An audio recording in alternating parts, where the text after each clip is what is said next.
Question is, a 2.5 centimeter diameter steel bolt passes through a steel tube of 5 centimeter internal diameter, 6.25 centimeter external diameter of that steel tube, and 40 centimeter long. The steel tube is of internal diameter 5 centimeters, external diameter 6.25, and length is 40 centimeters. The bolt is then tightened up onto the tube through rigid blocks until the tensile force in the bolt is 40 kilonewtons. The tensile force of the bolt is 40 kilonewtons. Until then, it is tightened up. The distance between the head of the bolt and the nut is 50 centimeters is given. If an external force of 30 kilonewton is applied to the end blocks, tending to pull them apart, so 30 kilonewtons is applied at the external load. Estimate the resulting tensile force in the bolt. We have to estimate the resulting tensile force in the bolt. So what we have to, from this data that was given in this question, we can collect the following: cross sectional area of bolt pi by 4 d square, that is 0.491 into 10 to the power of minus 3 square meter. Cross sectional area of tube pi by 4 external minus internal, external diameter square, internal diameter square, that is 0.11 into 10 to the power of minus 2 square meter. Before applying of 30 kilonewton external load, the bolt and tube is carrying internal load of 40 kilonewton that was given. So when 30 kilonewton load is applied, when 30 kilonewton load is applied as an external load, the bolt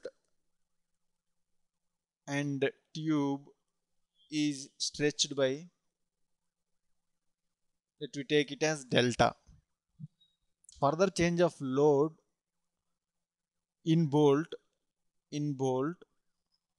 further change of load delta P, B we can say suffix, in tube delta P suffix T, that to tensile. In both the cases it is tensile.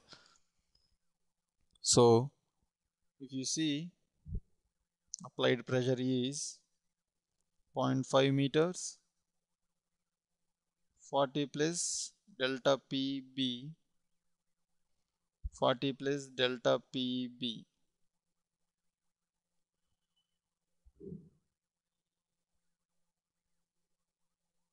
0.4 meters, 40 minus delta PT, 40 minus delta PT in tube.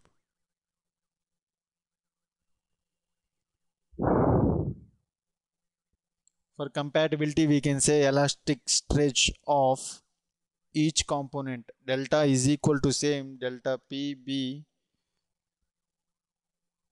into 0.5 L. A is 0.491 into 10 to the power minus 3. E is going to be modulus velocity same delta PT into 0.4. L is 0.4 and A is 0.11 into 10 to the power minus 2 into E, modulus velocity is same. So we can get the equation in terms of delta PB is equal to 0.357 into delta PT. So this we can say it as equation 1. But for equilibrium,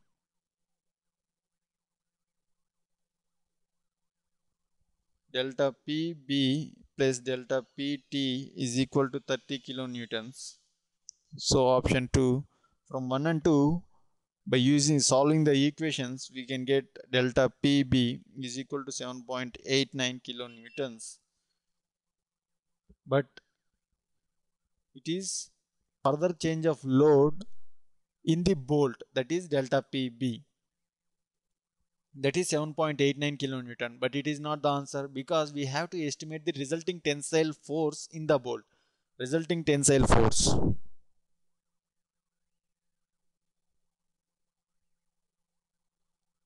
we have to find out force in bolt. This is the question. So resulting tensile force, actual force is of 40 kilonewtons plus delta PB. This is the additional further change of load in the bolt because of that external load, that is equal to 47.89 kilonewtons. So option D is correct. It is a very beautiful question. A water treatment plant has a chlorination capacity of 500 kgs per day and is considering the switch to using chlorine dioxide for disinfection. The existing chlorinator would be employed to generate chlorine dioxide. Determine the theoretical amount of chlorine dioxide that can be generated. We have to find out the theoretical amount of chlorine dioxide, that is ClO2. We have to find out chlorine dioxide from the equation NaClO2 plus Cl2 plus 2NaCl plus 2ClO2. The molecular weight is 180.9, 70.9, 134.9. So chlorine dioxide that was used is 500. Chlorination capacity of treatment plant is 500 kg per day. So that how much quantity of chlorine dioxide that was required. X we have to find out. X is equal to 500 into 134.9 by 70.9, that is equal to 951 kg per day, that we are converting into lbs or pounds. 2100 lb per day. 2100 lb per day. Option B is correct. We have to find out the daily requirement of sodium chlorate, NaClO2 requirement. We have to find out from the previous question, or we NaClO2, the equation 2NaCl plus 2ClO2.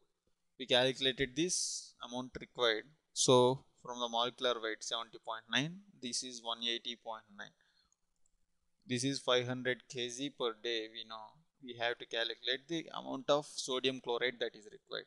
So if you consider it as y is equal to 500 into 180.9 by 70.9, that is equal to 1276 kg per day. 1276 kg per day is 2810 lbs per day. 2810. So option C is correct. lbs means pounds.